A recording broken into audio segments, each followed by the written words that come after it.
E quando você descobre que seu cônjuge está consumindo pornografia? Bom, esse tipo de pergunta costuma trazer choque, dor e muitas perguntas.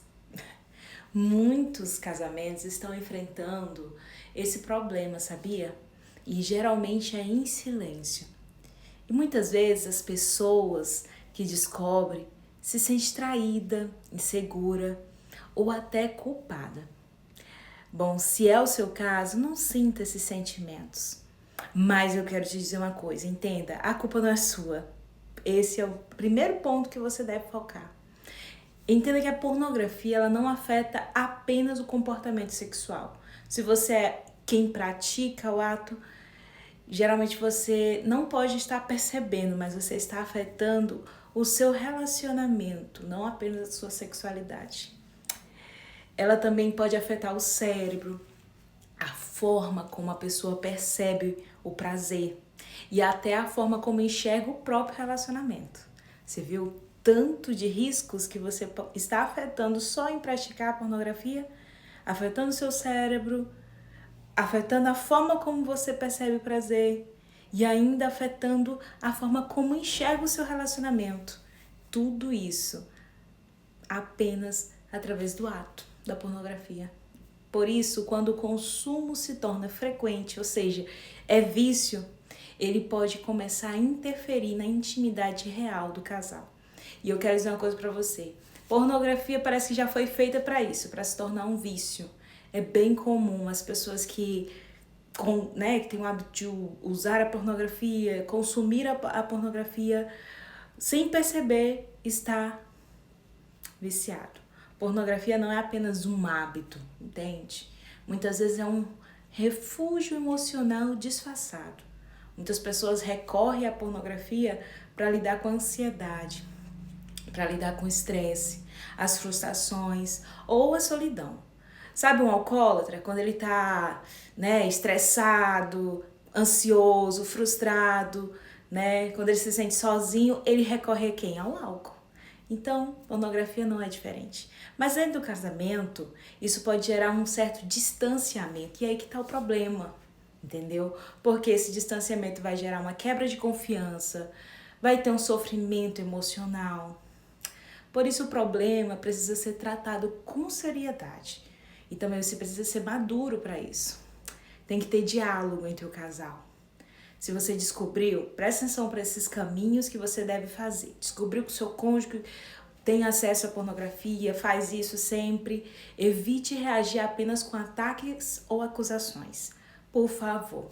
Eu sei que é difícil porque você se sente afetada, maltratada ou maltratado, mas é muito importante você entender que atacar ou acusar não vai resolver o problema. Conversar com seriedade seria o segundo passo.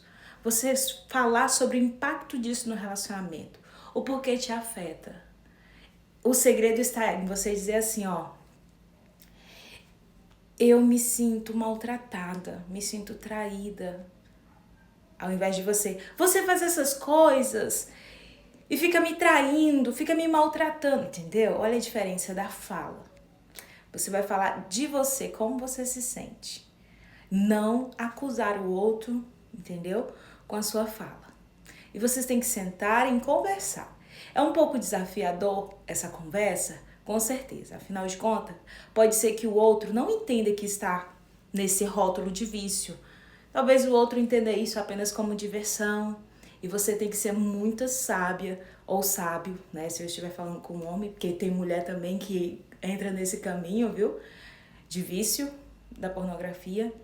Então, talvez você precise ser muito sábio para falar com o seu cônjuge, para que você não o acuse, mas o ajude a entender que ele está num caminho que pode gerar problemas para ele, talvez até a vida toda.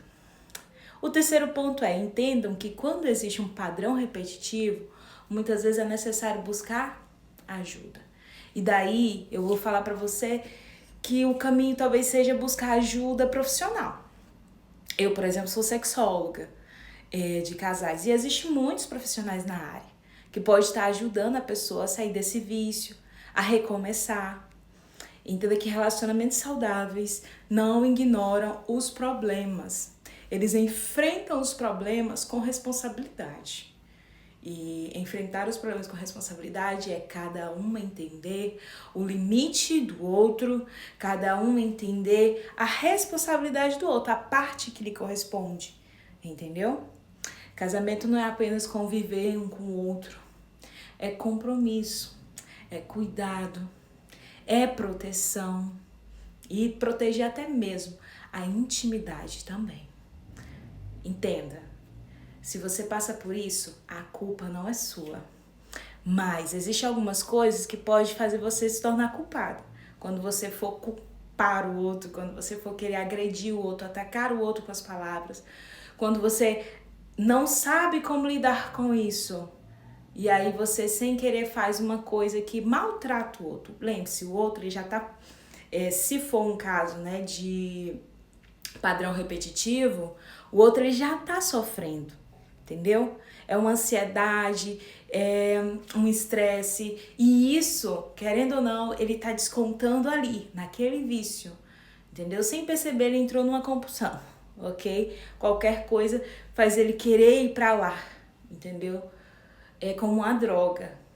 É uma expressão às vezes dura, mas extremamente real. É como uma droga.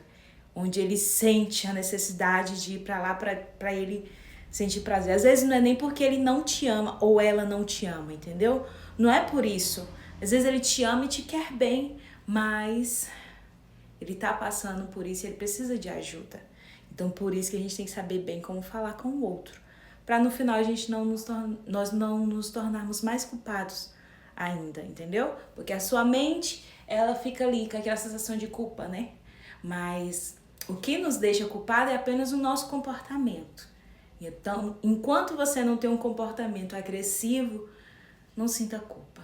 E se você chegou nesse vídeo antes de ter uma atitude agressiva, siga essas dicas. Busque tratamento pro seu cônjuge, entendeu? Se ele ainda não entende, percebe, tente buscar uma forma sábia de mostrar para ele que ele tá numa zona de perigo, ok? A oração pode ajudar bastante a fazer com que a pessoa reconheça o erro. Reconheça que precisa de mudança. Querendo ou não, quem tem que reconhecer é ele, não é você, ok? Não sinta culpa, porque eu não sou sexy por isso, porque eu não faço isso ou aquilo. Lembre-se, virtude, né? A virtude é sua, o princípio é seu. Então você não deve sentir culpa por viver um princípio. Se esse conteúdo fez sentido para você, se inscreve no canal, por favor. Curta esse vídeo, compartilha com alguém que precisa ouvir essa mensagem. Esse é o canal Paz no Quarto. Aqui é um espaço para a gente conversar sobre assuntos, sabe, maduro e sobre relacionamento, sobre fé, sobre saúde emocional. O objetivo aqui é fazer com que os casais vivam bem, com qualidade. Tchau, tchau.